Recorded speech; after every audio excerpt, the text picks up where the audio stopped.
Hi, I'm Sean Gannon, and this is Minimath. And today we're learning about graphing equations in slope-intercept form. In this video, we're going to find slope from 2 points. Then we're going to rewrite in slope-intercept form. We're going to write an equation in slope-intercept form. We're going to graph a linear equation. We're going to find the average rate of change. We're then going to write and interpret a linear model. And lastly, we'll interpret slope and y-intercept. So, when you're ready, let's get started. Find the slope of the line passing through the points 2, 3, and 6, 11. We know our slope is y2 minus y1 over x2 minus x1, that formula. Let's make 2, 3 our first point, x1, y1, and the 6, 11 our second point, y2, x2, y2. Now, it doesn't matter which one is point 1, point 2, just keep it the same. So we want our y2 first, which is 11, minus our y1, which is a 3, over our x2, which is 6, minus our x1, which is 2. Now we just simplify the numerator and the denominator. 11 minus 3 is an 8, and 6 minus 2 is a 4. 8 over 4 is a 4. And so our slope here, the line passing through these 2 points, 2, 3, and 6, 11, is 4. Rewrite the equation in slope-intercept form. Our equation here is 2x plus 3y equals 15. Slope-intercept form is y equals mx plus b, our slope, and our y-intercept. So really, we want to get y by itself here in our equation. So to do that first, I'm going to bring the x over to the right. We have a minus a 2x to both sides of the equation. 3y just comes down, right, because these cancel right here. And now we have 15 minus a 2x. They are not like terms. We cannot combine them. Lastly, I want to divide by 3 to both sides of the equation because we're multiplying by 3 for the y. 3's cancel on the left. We have y equals. Now this 3 has to divide into both 15 and the minus 2x. 15 divided by 3 is a 5. And then the minus 2x, we can write it as a minus 2/3 here, or to subtract 2/3 x. Now, our slope-intercept form usually has the slope written first. So we have y equals, we'll write a minus 2/3 x, and then plus a positive 5. We can rearrange that. And so now we have rewritten an equation into slope-intercept form, and we have y equals negative 2/3 x plus 5. Write the equation of the line with slope negative 3 and y-intercept 4. So our equation of the line, let's use slope-intercept form. We're given the slope, the y-intercept. It's a great form to use here, and we don't specify which one we have to use. So slope-intercept form is y equals mx plus b. Our slope given to us here is a negative 3, and our y-intercept is our b value, which is a 4. So now we just have to plug those in here, and we got our equation. It's that simple. So y equals minus 3 for m, keep the x, plus 4 for b. And so now our equation of our line is y equals negative 3x plus 4, has a slope of negative 3, and a y-intercept of 4. Graph the equation y equals negative 2x plus 4, and we have our blank graph here. We need to extract the information from our equation here. Our slope, right, it's y equals mx plus b, our form.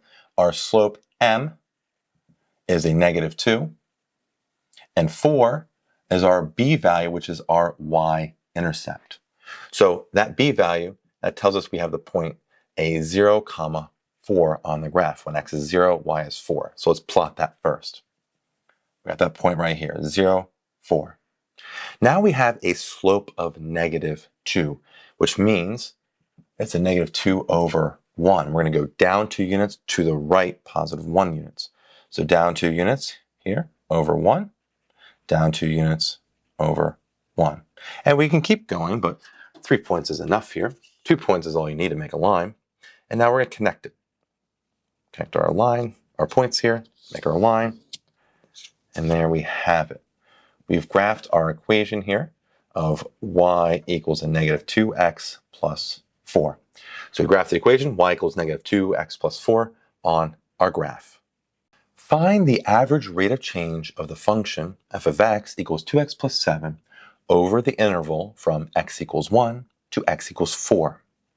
So what we first want to do is find our values when x equals 1 and x equals 4. So f of 1 and f of 4.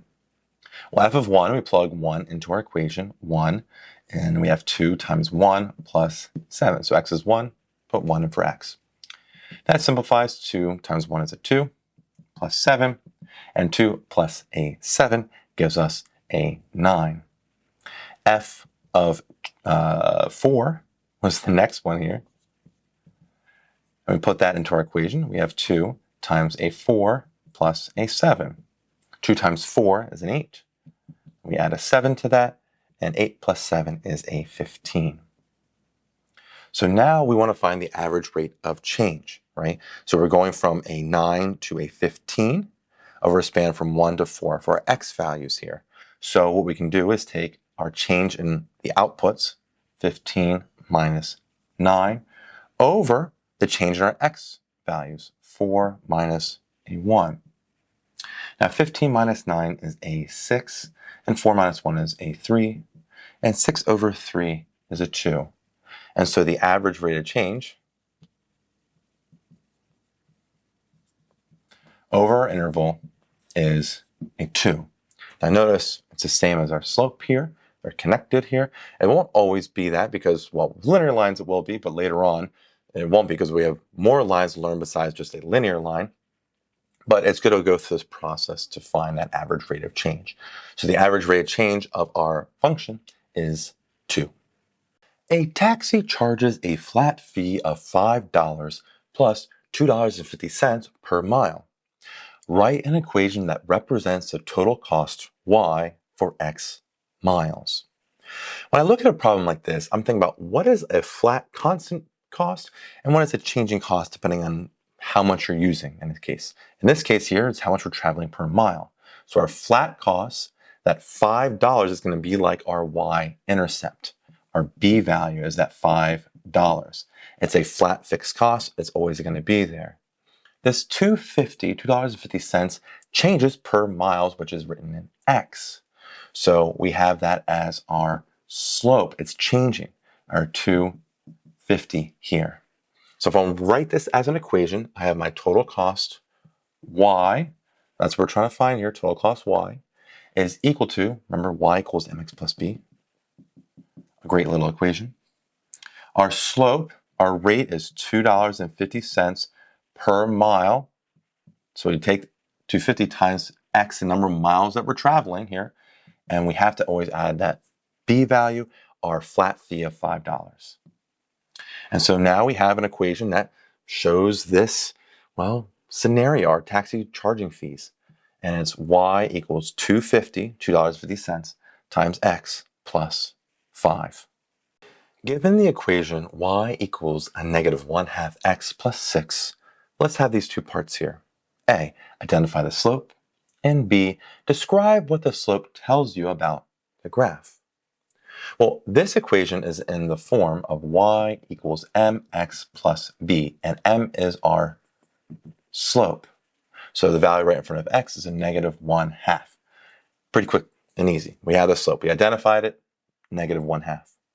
But what does this tell us, all right, about our graph? The negative tells us that we are decreasing. So our graph is decreasing. So from left to right, it is going down. Now, the values here tell us about that. For every, we go down 1 unit, right? Negative 1, so we're going down 1 unit for our slope. And then to the right, 2 units. Okay? That's usually how we talk about it reading left to right. We think left to right. We're going down 1 unit, to the right 2 units. Now, we could flip this around and essentially would be the same thing if we think about this. If the minus sign was on the 2, right, still be the same. Negative 1 over 2 is the same as 1 over negative 2. We would go up 1 unit. And the left here tells us we're going negative is the left, so we go left, right, 2 units. Now, this one's a little more odd to talk about, right? We usually don't write it that way, but it is really the same thing. If we go up 1 unit to the left 2 units, it's the same as going down. If you think about it, here's our point. We go up 1 to the left 2 units, new point here, same as going down 1 to the right 2 units. We'd have the same slope, okay? So we answered parts A and B. We found a slope of negative 1/2 here, and we determined that our slope tells us that this is decreasing and it's going down 1 unit to the right 2 units. I hope you learned something here on graphing equations in slope-intercept form. And as always, thanks for watching.